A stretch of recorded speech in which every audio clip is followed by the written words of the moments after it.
Many centuries ago, the Buddha discovered there ain't nothing spiritual about asceticism. Despite the ravings of 100,000 teachers who are rigid, fearful, controlling,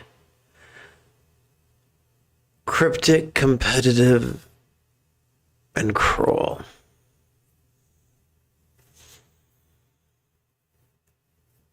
As Morpheus explained to Neo in the first Matrix movie,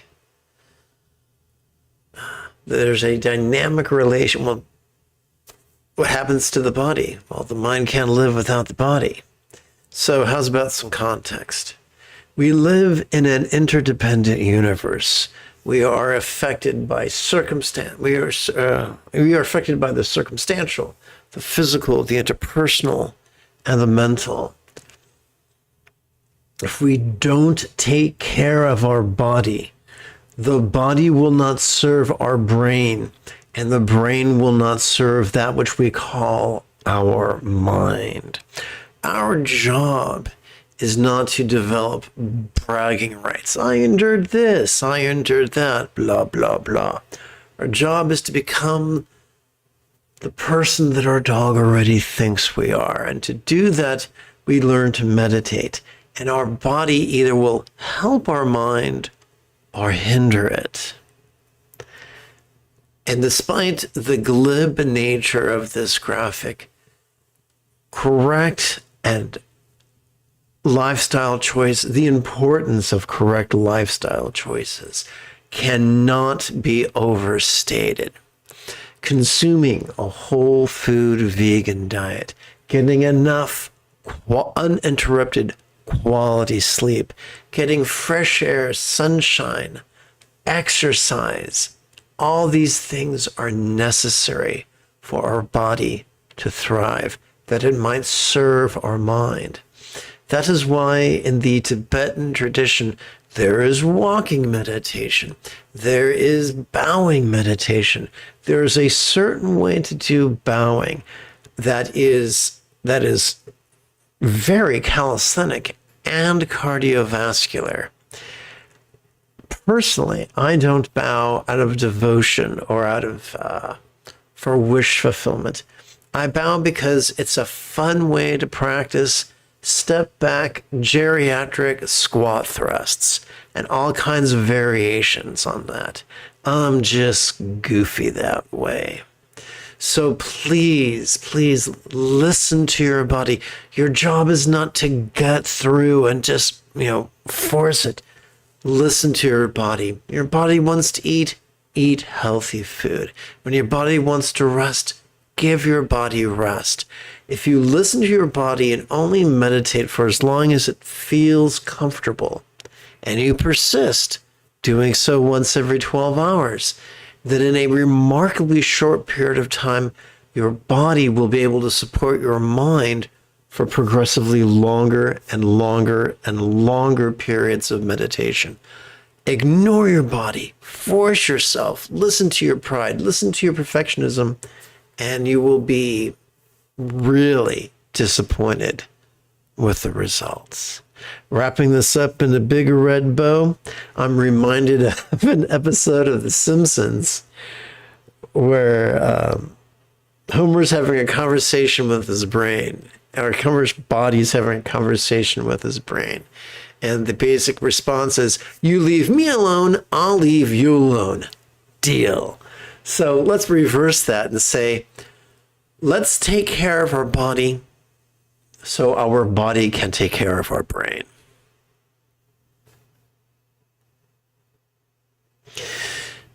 Tonight, I thought it could be a lot of fun if together as a team, we chant the Wednesday evening portion of a meditation manual lauded by the 14th Dalai Lama of Tibet.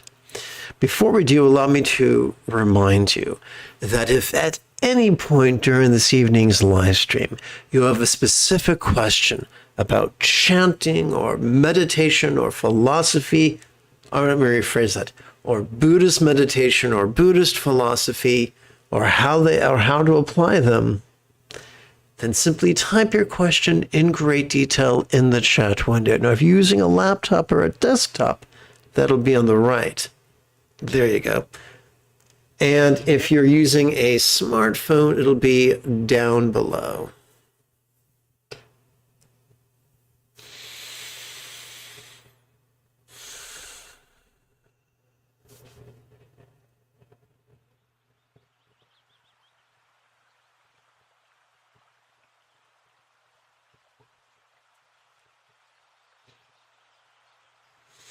The mind cannot cope with all the many visualization practices. To meditate on one sugata is to meditate on them all. Sugata is just one of the many synonyms for Buddha that refers to joy.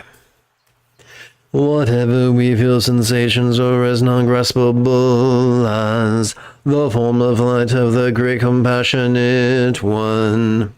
The Great Compassionate One is an archetype whose iconography supports our contemplation of both love and letting go. In the realm of the archetype's body, sensual... let's try this again. In the realm of the archetype's body, sensual yet as non-graspable as a vast empty void, recite the six-syllable mantra. Copy. Paste.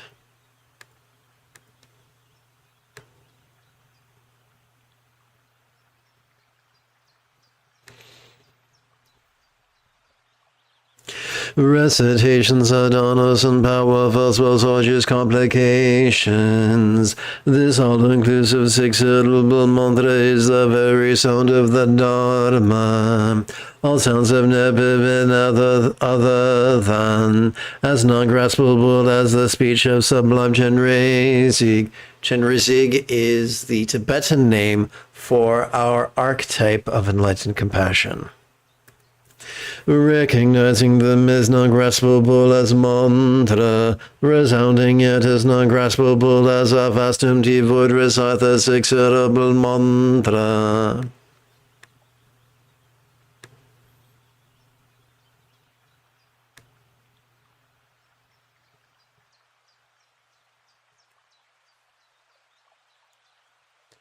As thoughts in the two obscurations of dread and desire, all pacified experience and realization increase, as your competitive and clinging perceptions come under control.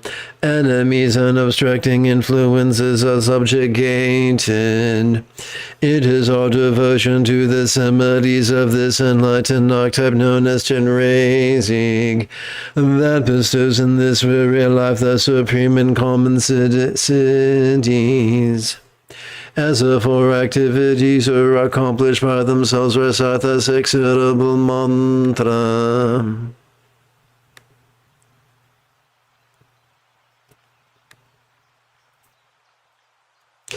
Offer the dharma cakes of whatever spontaneously arises to the guests of wisdom's immediate liberation of letting go. Mold the clay of whatever spontaneously appears into wisdom's tattva relief sculpture of Lord appearance. Offer the prostration of the single taste of non-duality to the Lord of mind's non-graspable nature. Wisely consummating these dharma activities, recite the six-syllable mantra.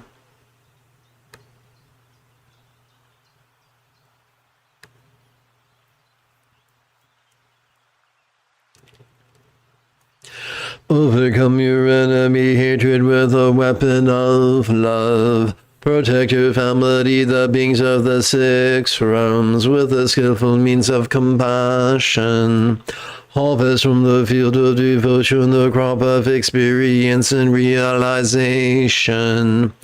Consummating your life's work, recite the six-syllable mantra.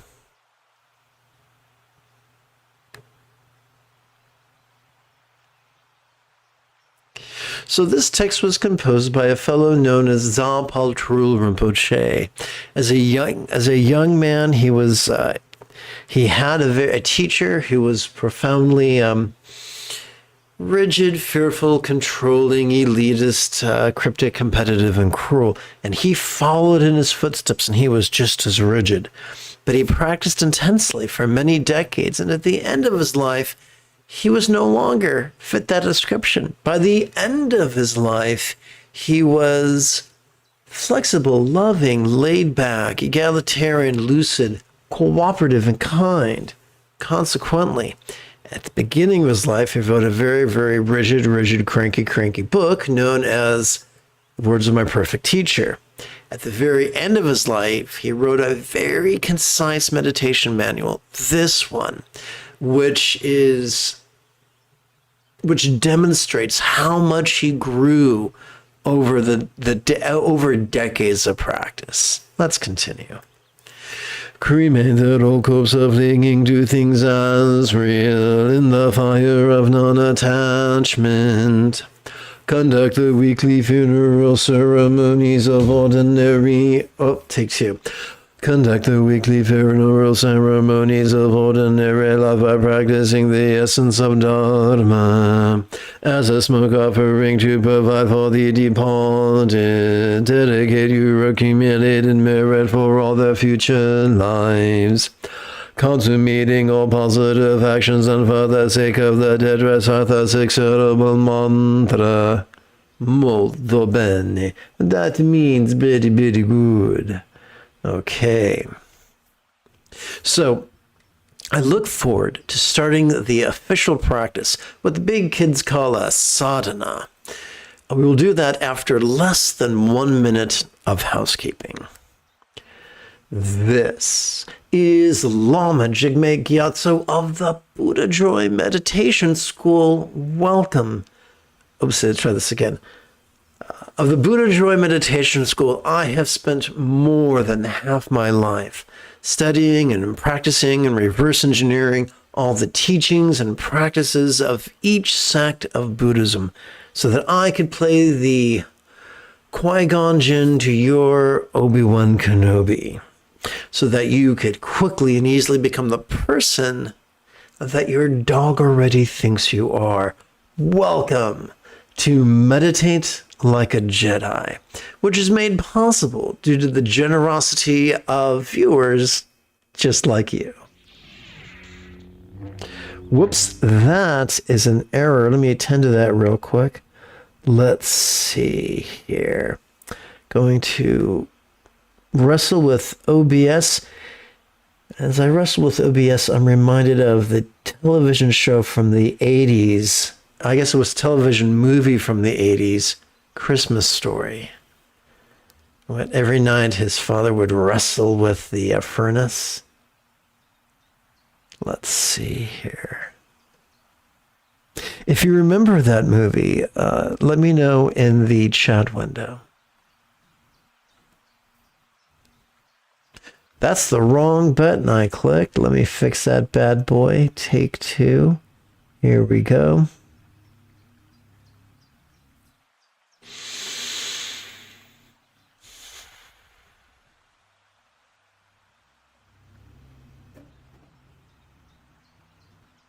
Cowabunga.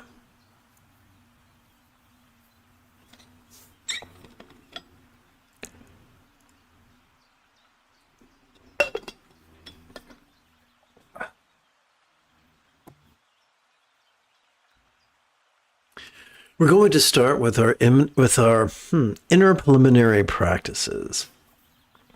That's enough. So let us chant empathetic bodhicitta and enthusiastic refuge. We'll begin with a longer version that uses the triplet chant.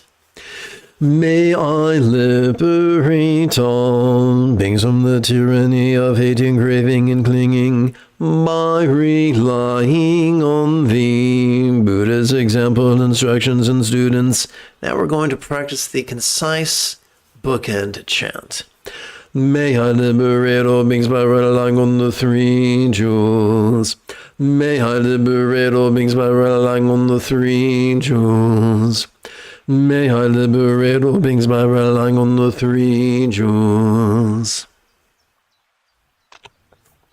So let's take a moment to consider the archetype that I mentioned previously. This archetype is known by many names. In Sanskrit as Avalokiteshvara, in Tibetan as Chenrezig, in English as one who notices the cries of the world, or great compassionate one, or kind gaze. The iconography of this yidam, or archetype of enlightenment, functions merely to organize 8 figures of speech necessary for deeply transformative contemplations. Speaking of which,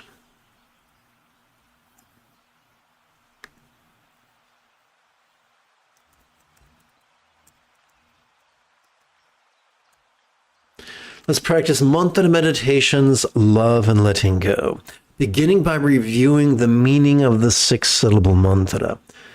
Om I invoke the wish fulfilling Mani Ju love, love, and the purifying baby lotus of letting go, whom may all beings master this path. There are as many explanations of this mantra as there are lamas. In fact, the Dalai Lama teaches that each lama is his own sect. Let's bring the 4 bases of mindfulness into the path of love. May all minds of all beings now be as peaceful and wise as a Buddha's mind, symbolized by a one-syllable mantra known as a Sitikle or Bija mantra. And here's that bad boy right here. So as we breathe in, we're going to silently and mentally recite our loving wish, which is the same as this loving wish, but it's been through the hot cycle and now it shrank. As we exhale, let's physically relax into the whispered recitation of this 6-syllable mantra.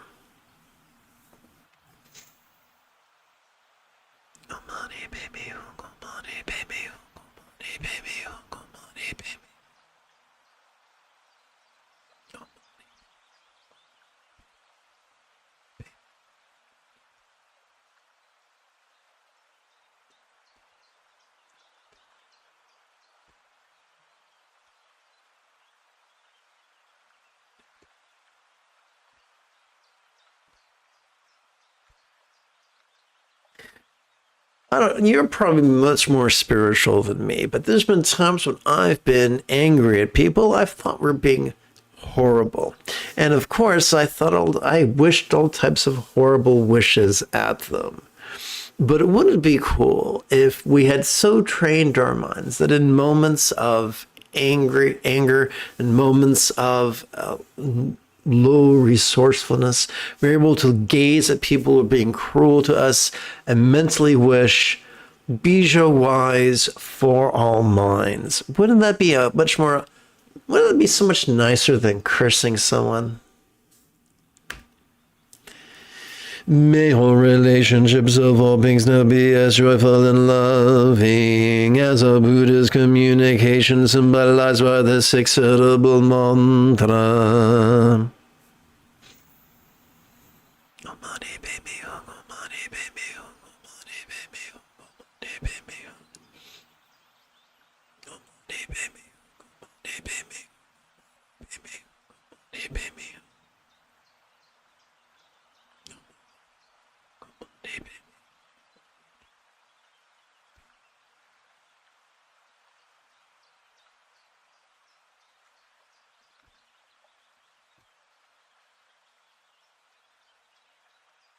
May all bodies of all beings now enjoy the beautiful health depicted in Buddhist thought of the blissful body of a yidam of lore and archetype of enlightenment.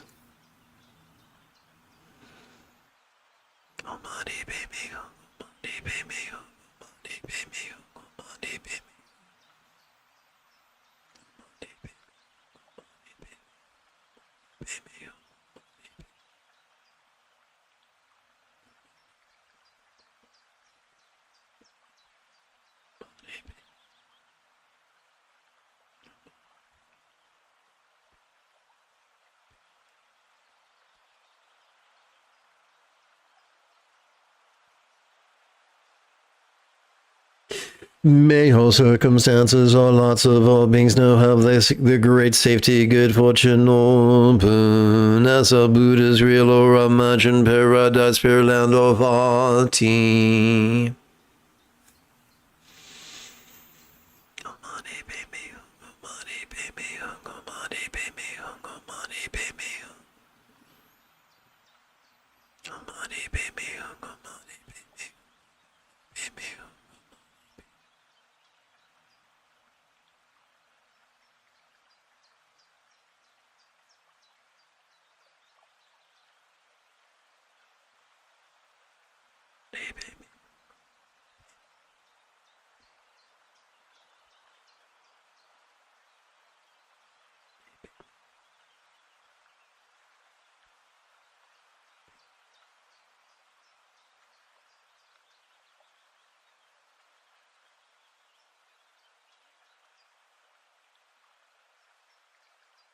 Let us now leapfrog over our clinging tendencies with Mahayoga's Tokal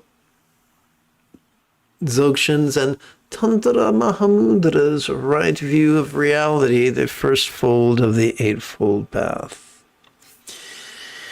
As we relax into our exhalation, whatever we notice during our previous inhalation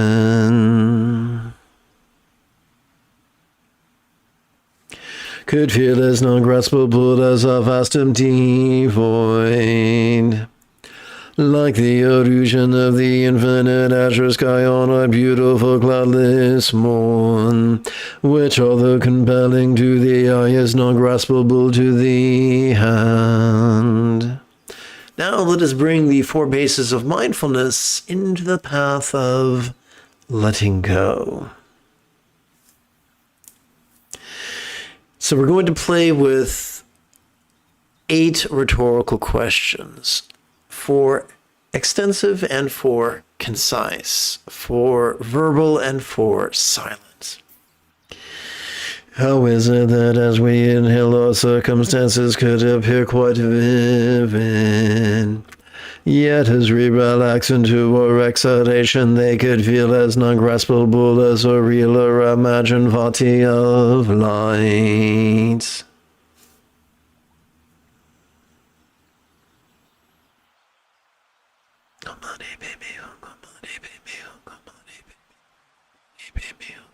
Remember to relax into the whispered recitation of the mantra.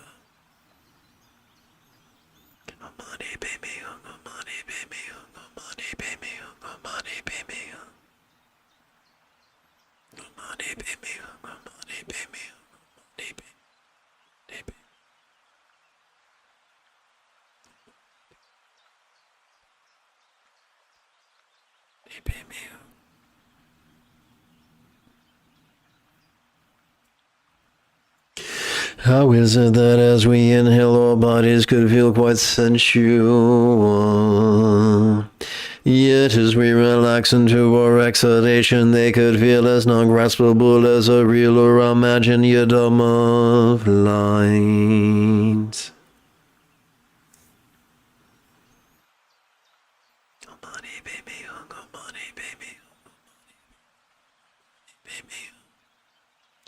According to the author of the root text, Dzogchen Trul Rinpoche, by playing with these 4 mantra meditations, we are giving tantric empowerment to all beings everywhere, which is pretty nifty.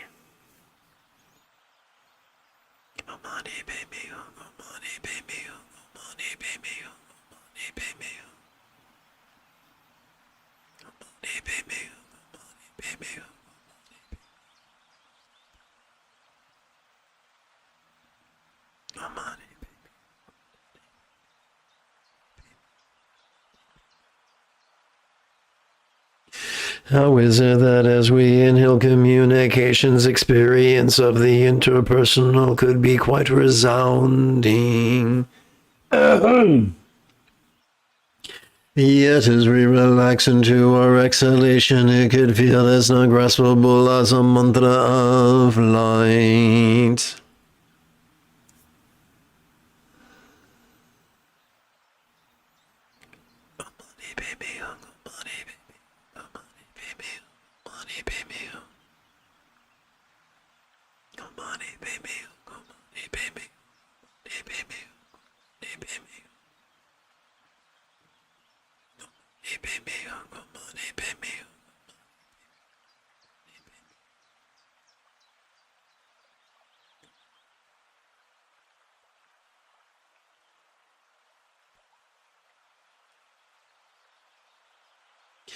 How is it that as we inhale, our mind's functions could seem quite clear? And by functions, we mean the ability to perceive sights, sounds, sensations, flavors, scents, and the like.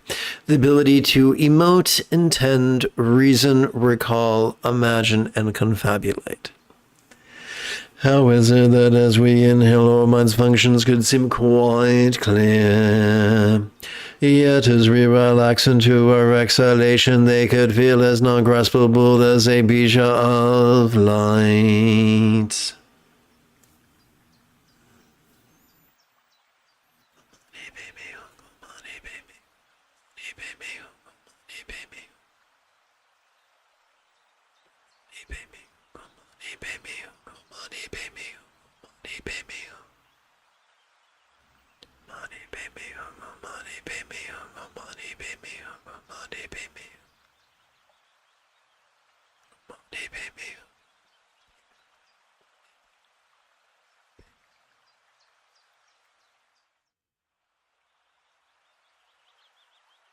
We come now to silent meditation's awareness and letting go, which could serve as an antidote to clinging, while also slicing through the fundamental duality of dread and desire. This awareness and letting go is known by many names, such as Zen, Chan, Dhyana, Great Completion Stage Tantra, Mahasandhi, Ati Yoga, Sutra Mahamudra, and Dzogchen's Trekcho. And despite the fanciness of these names, it's very simple. The key to mindfulness lays in the fact that every time we inhale, we automatically access our sympathetic nervous system, which is not wired for active concentration, but is wired to perceive, and to do so vulnerably, passively, viscerally, and randomly.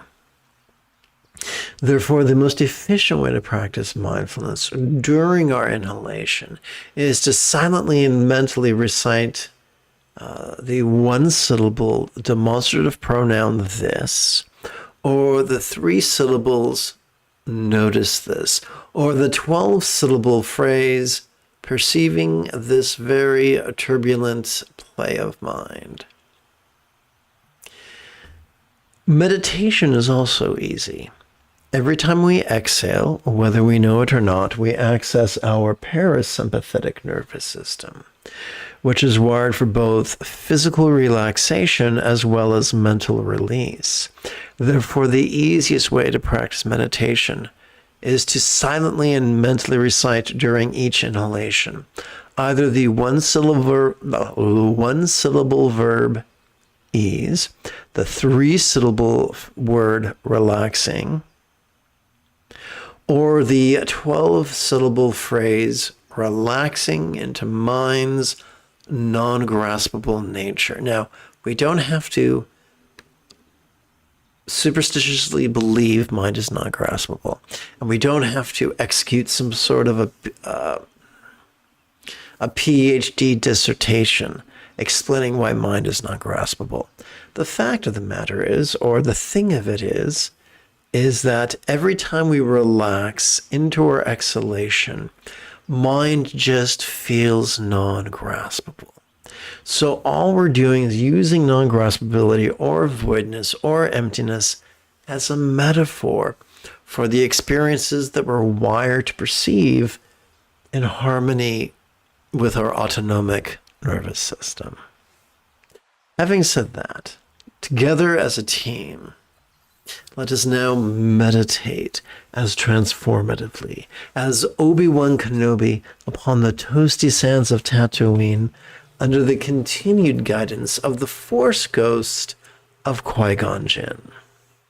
Let's begin with the course exercise, perceiving this very turbulent play of mind and relaxing into mind's non-graspable nature.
Let's transition to the three-syllable mindfulness exercise of notice this, and the three-syllable meditation of relaxing.